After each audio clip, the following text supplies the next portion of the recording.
Olá, paz seja convosco. Aqui é o pastor Diógenes. Bora de reflexão? Recentemente eu me peguei pensando, o que eu vou deixar para minha família?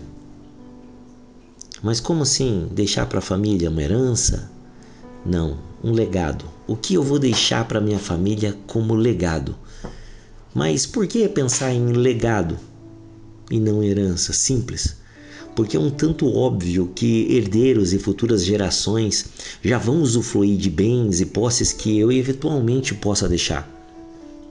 Compreendendo então legado em 3 pequenas frases: honrar o passado, trabalhar o presente e construir o futuro. Assim, eu então consigo parar e pensar que tipo de contribuição que eu, como sacerdote da minha casa e da minha família, eu devo investir. Vamos abrir a Bíblia em Josué, capítulo 24, a partir do verso 13, aonde diz assim: eu dei a vocês uma terra em que vocês nunca haviam trabalhado e cidades que não haviam construído. E vocês estão vivendo nessas cidades e comendo uvas e azeitonas de parreiras e oliveiras que não plantaram. E Josué termina dizendo: portanto, agora temam a Deus o Senhor, sejam seus servos sinceros e fiéis, esqueçam os deuses que os seus antepassados adoravam na Mesopotâmia e no Egito e sirvam o Senhor. Mas, se vocês não querem ser servos do Senhor, decidam hoje a quem vão servir. Resolvam se vão servir os deuses que os seus antepassados adoravam na terra da Mesopotâmia ou os deuses dos amorreus, na terra de quem vocês estão morando agora. Porém, eu e a minha família serviremos a Deus, o Senhor.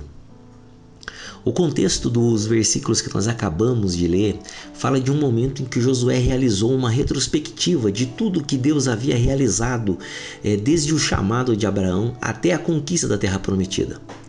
Após ter lembrado o que Deus havia feito, Josué convoca o povo a ter um posicionamento firme em relação a quem iriam servir, se aos deuses pagãos ou ao único Deus que os tirou da escravidão. Josué fez isso após notar que muitas pessoas em meio ao povo ainda guardavam costumes e deuses antigos, precisando abandonar essas práticas.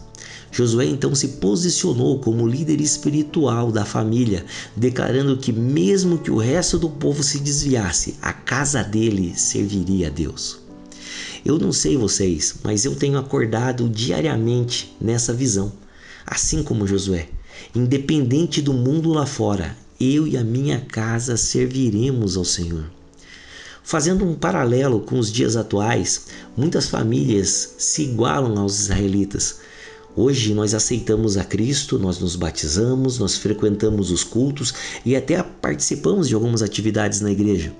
Nós dizemos estar em um processo que acreditamos nos aproximar de Deus e muitos até começam uma espécie de limpeza de suas vidas.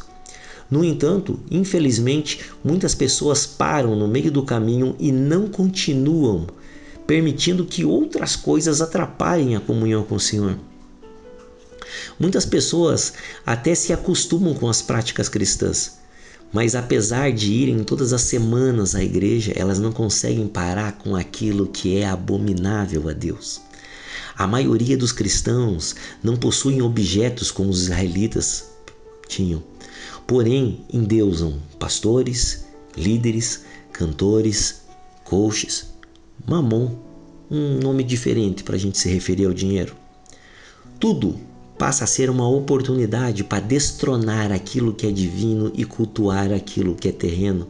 E acreditando ainda que estão certos, dizem como os israelitas: longe de nós abandonar o Senhor para servir outros deuses. Será?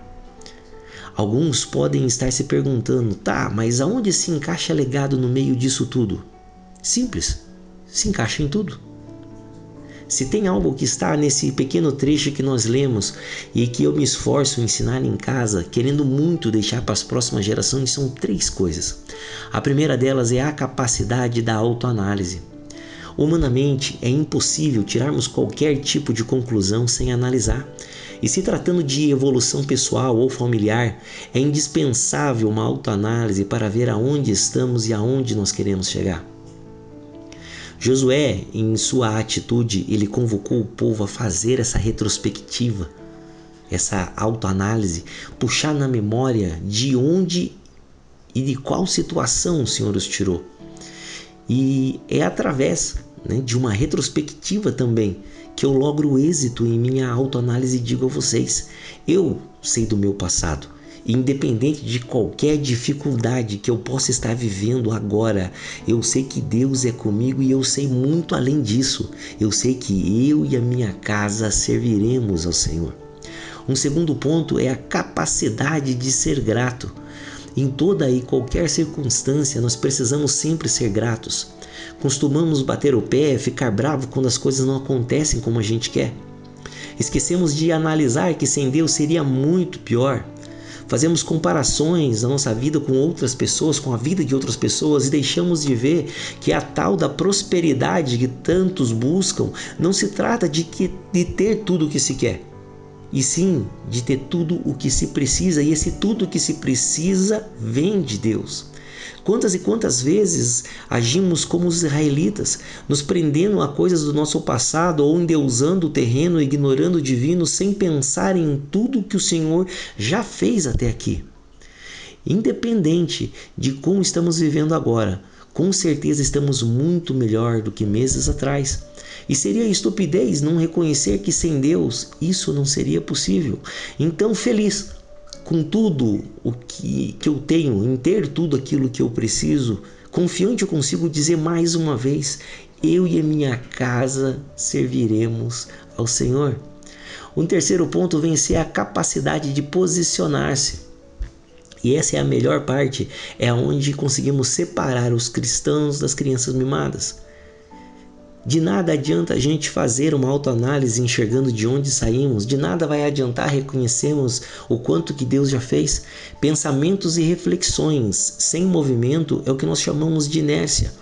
Eu acredito que ninguém que entrou em uma reflexão profunda queira permanecer na mesmice. Todo mundo quer chegar a algum lugar na vida, por isso a necessidade de posicionar-se. Josué não só provocou uma reflexão esperando que mudanças surgissem em meio ao povo, como líder espiritual, como chefe de família, como pilar de uma casa, ele se posicionou dando o exemplo.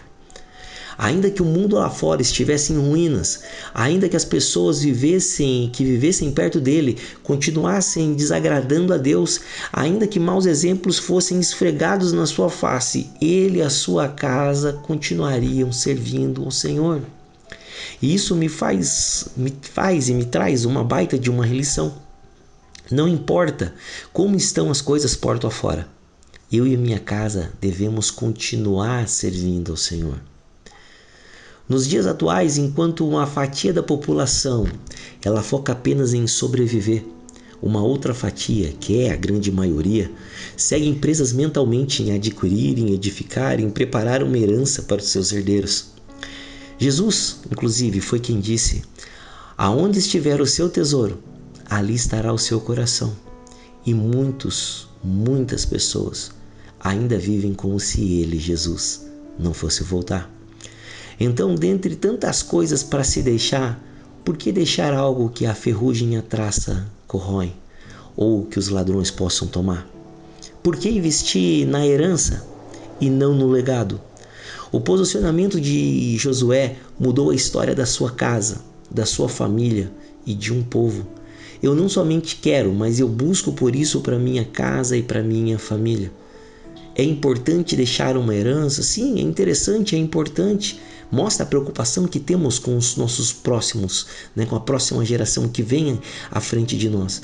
Mas mais importante do que o financeiro, do que o físico, é o legado que você vai deixar.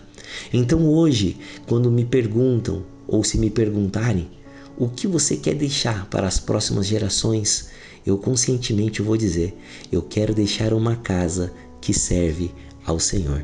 Esse vai ser o meu exemplo, esse vai ser o meu legado. Que Deus te abençoe.